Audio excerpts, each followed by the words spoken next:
प्रशांत किशोर ने कहा कि तुम जीतने की बात छोड़ो, दूसरे नंबर पर आकर दिखा दो, मैं मान लूंगा कि रामगढ़ की जनता में तुम्हारी पकड़ है। हमको क्या लड़ा रहे हैं, हमको क्या लड़ा रहे हैं?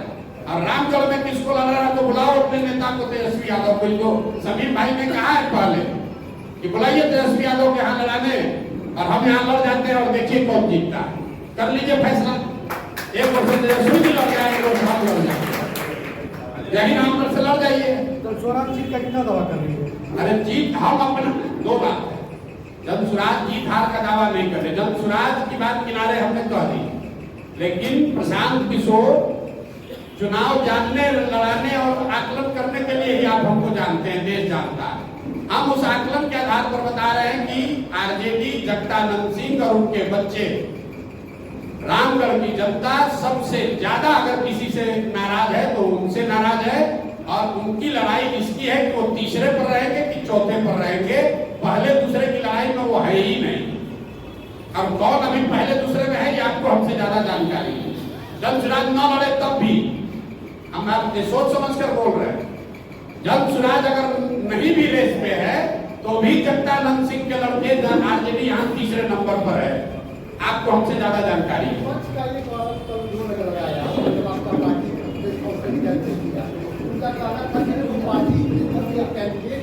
ठीक बात, बिल्कुल ठीक बात है।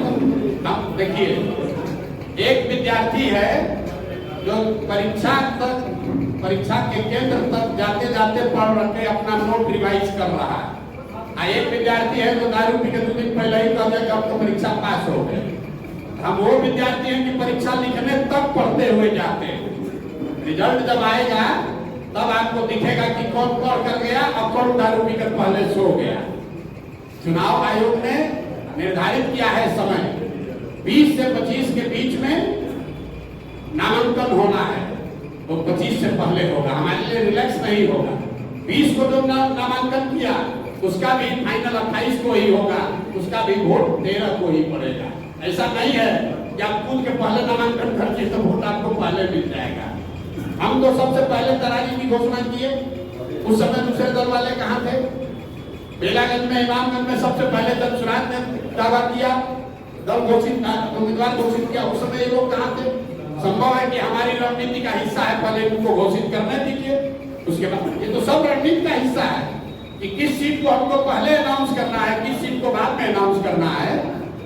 हम तो वो ये कह सकता है कि इनको तो प्रत्याशी नहीं मिल रहा है, तो देखिए 5 आदमी बैठा हुआ है यहाँ पर, प्रत्याशी नहीं मिल रहा है, ये तो बात है नहीं। इनमें से किसको चुनना है? अब जगदानंद सिंह को तो पता है कि हम लड़ेंगे, उसके बाद हमारा बेटा लड़ेगा, बेटा के बाद उसका बेटा लड़ेगा, तो उस नजरिए से आप किस चुनाव की बात कर रहे हैं? हम तो आपको घोषित कर दे रहे हैं कि 2029 में भी आरजेडी का उम्मीदवार कोई जगदानंद के लड़का ही होगा, उनका परिवार का ही होगा, उनको क्या किसी से पूछने की जरूरत है? आपसे 2 सवाल। आप कैंडिडेट सिलेक्शन के लिए आपका स्टैंडर्ड थॉट क्या होगा? पॉलिटिकल स्टैंडर्ड थॉट ये है कि जिसको भी समाज में सही व्यक्ति लोग बता रहे हैं। ये निर्णय तो लोकतंत्र में जनता करती है सर। हाँ, तो जनता कर रही है। अपनी थॉट क्या लेकर चल रहे हैं? पॉलिटिकल, सुनिए ना मेरी, इकोनॉमिकल। अरे लिखा हुआ सही लोग, अमेरिका में अभी चुनाव हो रहा है, सुनिए तो लीजिए ना, सही लोग का क्या पैमाना है बता रहे हैं। अमेरिका में अभी राष्ट्रपति का चुनाव है, वहां एक ओर से रिपब्लिकन पार्टी के उम्मीदवार है डोनाल्ड ट्रंप और डेमोक्रेटिक पार्टी की उम्मीदवार है कमला हैरिस। आपने पत्रकार होने के नाते कभी ये पूछा कि डोनाल्ड ट्रंप को टिकट किसने दिया, कमला हैरिस को उम्मीदवार किसने बनाया? वो किसी एक व्यक्ति ने नहीं बनाया, कोई आदमी वहां टिकट नहीं देता है। वहां जैसे हम 5 उम्मीदवार खड़े हैं, वैसे रिपब्लिकन पार्टी से 5 आदमी 10 आदमी कहता है हम दावेदार हैं राष्ट्रपति के उम्मीदवार के, और 6 महीना वो आदमी कैंपेन करता है अमेरिका भर में घूम के। लोग बताते हैं 5 में सबसे अच्छा डोनाल्ड ट्रंप हमको लगता है, तो डोनाल्ड ट्रंप होगा उम्मीदवार। इसी तरह कमला हैरिस देखिए, वहां जो अभी राष्ट्रपति हैं बाइडेन साहब, वो उम्मीदवार घोषित हो गए, फिर जनता ने कहा नहीं इनका उम्र ज्यादा है, ये नहीं चलेंगे, तो कमला हैरिस वहां उम्मीदवार है। यहाँ बिहार में और रामगढ़ में तो कपौती है, हम रहेंगे, हमारा बेटा रहेगा, उसके बाद बेटा रहेगा, उसको किसी से पूछने की जरूरत क्या है? एक तो चाहे तो अगले 10 वर्ष का उम्मीदवार आप ये घोषित कर देगा। एक सवाल और सर, आपने विगत जो चुनाव लोकसभा में किया उसमें आपकी भविष्यवाणी या के साथ आपका जो आंकड़ा था वो फ्लॉप था, आपने इसको स्वीकार किया। फ्लॉप रहा। आप कैसे स्वीकार करते हैं? आपको ज्यादा जानकारी है क्योंकि आप पत्रकार हैं। फ्लॉप रहा, आप सुन लीजिए। हम जान रहे हैं आप कहाँ आ रहे हैं। हमने लोकसभा चुनाव से पहले 6 महत्वपूर्ण बातें कही। पहली बात कही कि अगली सरकार भाजपा की एनडीए की ही बनेगी और उसमें ऐसा लगता है मोदी जी ही प्रधानमंत्री बनेंगे। आज देश में किसका सरकार है? भाजपा का है, एनडीए का है, मोदी प्रधानमंत्री है। दूसरी बात मैंने कही कि जो मोदी जी के प्रति लोगों में जो पहले श्रद्धा, जो आग, जो अंधभक्ति थी, उसमें बड़े पैमाने पर गिरावट दिख रही है, वो भी आपको दिखा। तीसरी बात मैंने कही कि मोर और लेस जितना भाजपा को सीट पिछली बार आया था 300, उतना ही सीट आएगा। ये बात ठीक है, ये गलत हुआ। हमने क्या कहा? जो स्थिति पहले 2019 में थी वही रहेगी। तो वोट शेयर के मामले में भाजपा को 2019 में 36% वोट आया था, इस बार 35.13% वोट आया है, 0.7% कम आया। सीटों के मामले में 300 के बजाय 240 आया है, जो बड़ी गलती है, जिसको आप फ्लॉप बता रहे हैं।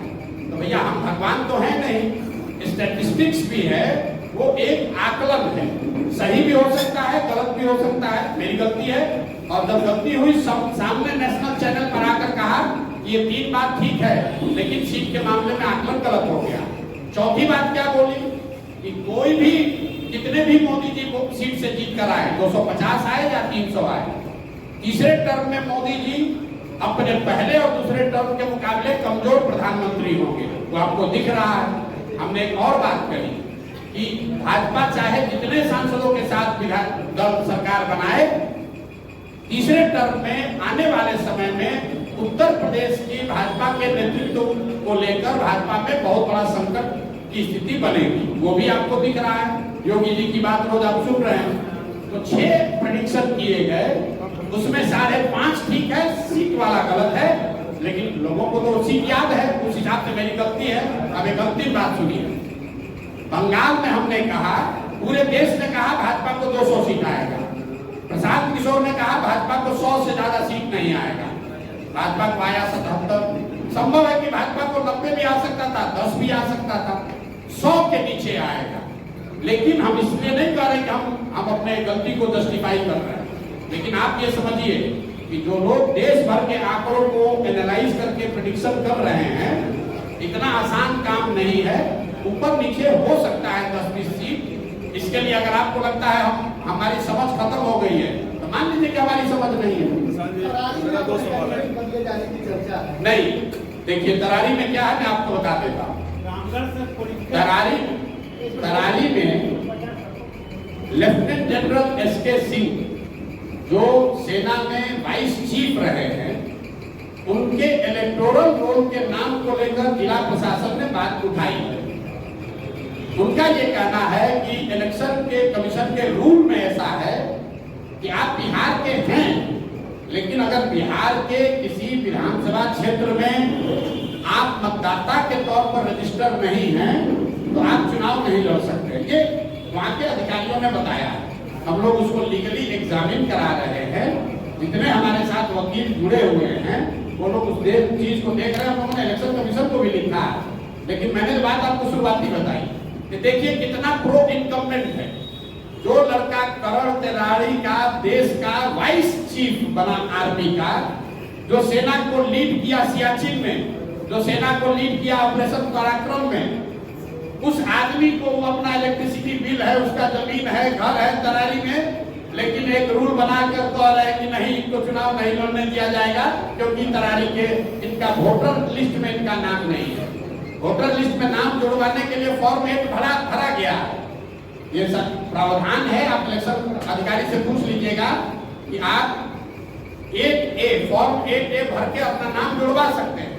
नोएडा से नाम का नाम इलेक्टोरल रोल में है, वहां के डीएम ने नोटिफाइड करके जारी किया है कि यहाँ पर इलेक्टोरल रोल में ये है।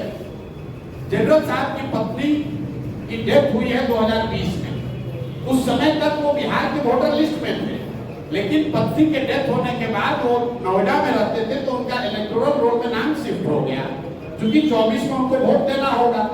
अब इसी को आधार बनाकर जिला प्रशासन या इलेक्शन के लोग उनको लड़ने से रोकना चाहते हैं, उसको देखा जाएगा।